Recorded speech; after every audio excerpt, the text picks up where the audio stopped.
இயேசு கிறிஸ்துவின் நாமத்தில் அன்பின் வாழ்த்துக்கள். இந்த நாளில் ஆண்டவர் உங்களுக்கு தருகிற வார்த்தை ரோமர் அதிகாரம் 8:28. அன்றியும் அவருடைய தீர்மானத்தின்படி அழைக்கப்பட்டவர்களாய் தேவனிடத்தில் அன்பு கூறுகிறவர்களுக்கு சகலமும் நன்மைக்கு ஏதுவாக நடக்கிறது என்று அறிந்திருக்கிறோம். பிரியமானவர்களே, இந்த காலை வேளையில் உங்களோடு கூட ஆண்டவர் இந்த வசனத்தின் மூலமாக பேச போகிறார். ஆண்டவர் நம்முடைய வாழ்க்கையில எதை செய்தாலும் அதை நன்மைக்கு ஏதுவாக செய்து முடிக்கிறவர். தீமையாக இருக்கலாம், தீமையான காரியம் போல தோன்றலாம், ஆனால் முடிவில் அது நன்மைக்கு ஏதுவாக இருக்கும். பகத்சிங் என்ற தேவ மனிதர் செகந்திராபாத் என்ற இடத்தில் பயங்கரமான 3 நாள் கன்வென்ஷன் மீட்டிங்கை நடத்தினாங்களாம்.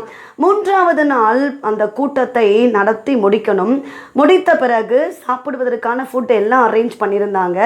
ஆனால் ஃபுட்டு அந்த அரேஞ்ச் பண்ணதில் கொஞ்சம் தாமதமானதுனால மக்கள் எல்லாரும் சாப்பிடுவதற்கு கொஞ்சம் லேட் ஆயிடுச்சாம். பயங்கர கூட்டம், நல்ல பயங்கர கூட்டம்.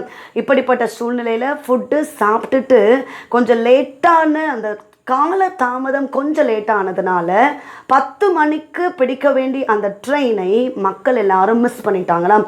ரயில்வே ஸ்டேஷனுக்கு போகிறதுக்குள்ளாக அந்த ட்ரெயின் போயிடுச்சு. எல்லா மக்களுக்கும் பயங்கர கோபம். அந்த ப்ரேயர் மீட்டிங்கையே, அந்த கன்வென்ஷன் மீட்டிங்கையே போட்டு சபிக்க ஆரம்பித்தார்களாம். ஃபுட்டு அரேஞ்ச் பண்ணவங்களை சபிக்க ஆரம்பித்தாங்களாம். பரிமாறின லேடிஸ் எல்லாரையும் திட்ட ஆரம்பித்தாங்களாம். இவங்களால தான் நமக்கு ட்ரெயின் மிஸ் ஆயிடுச்சு அப்படின்னு சொல்லி அந்த தேவ பிரசனத்தையே அந்த மக்கள் எல்லாரும் இழந்து போயிட்டாங்களாம்.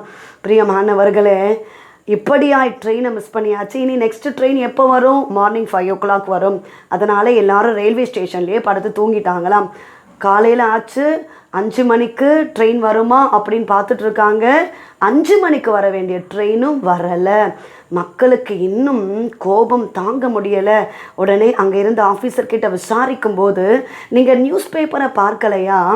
நேற்று போன 10 மணிக்கு போன அந்த ட்ரெயின் பயங்கரமான விபத்துக்குள்ளாகி முழு ட்ரெயினில் இருந்த மக்களில் 2 பேர் தவிர எல்லாரும் மரித்து போனார்கள்.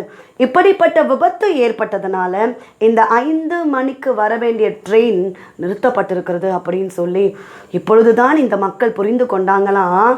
நம்ம அந்த ட்ரெயினில் போயிருந்தோன்னா பெரிய ஆபத்து வந்திருக்கும்.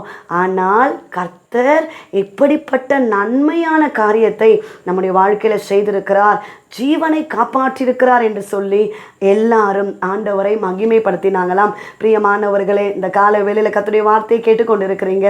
எல்லாமே நம்முடைய லைஃப்பில் ஆண்டவர் செய்கிறது அது நன்மைக்கு எதுவாக முடியும். தீமையாய் தோன்றலாம், கஷ்டத்தின் பாதையில் இருக்கலாம், பலவிதமான போராட்டங்கள், நெருக்கங்கள், கண்ணீரின் மத்தியில் நம்ம கடந்து போகிற அனுபவம் இருக்கலாம். ஆனாலும் அதை நன்மைக்கு ஏதுவாக கர்த்தர் செய்து முடிப்பார். தொடர்ந்து ஜெபியுங்கள். நிச்சயமாக உங்கள் வாழ்க்கையில் கர்த்தர் செய்கிற எல்லாமே அது நன்மைக்கு ஏதுவாக முடியும். ஜெபிப்போம். எங்களை நேசிக்கிற எங்கள் நல்ல தகப்பனே, இந்த கால வேலைக்காக நன்றி செலுத்துகிறோம். என்னோடு கூட சேர்ந்து ஜெபித்து கொண்டு இருக்கிற, ஜெபத்தை கேட்டுக்கொண்டு இருக்கிற ஒவ்வொரு தேவ பிள்ளைகளையும் ஆண்டவர் அளவில்லாமல் ஆசீர்வதிப்பீராக. கர்த்தர் தந்த நல்ல வார்த்தைக்காக நன்றி அப்பா. எல்லாவற்றையும் எங்களுக்கு நன்மைக்கு ஏதுவாக நீ செய்து முடிக்கிறவர். தேவ பிள்ளைகளுடைய வாழ்க்கையில் காணப்படுகிற நெருக்கங்கள், போராட்டங்கள், பிரச்சனைகள் இயேசுவின் நாமத்தினால மாறி போகட்டும். கர்த்தர் அற்புதத்தை செய்வீராக. இயேசு கிறிஸ்துவின் நாமத்தில் ஜெபிக்கிறோம் எங்கள் ஜீவனுள்ள நல்ல தகப்பனே, ஆமென். பிரியமானவர்களே, கர்த்தர் உங்களோடு பேசியிருக்கிறார்.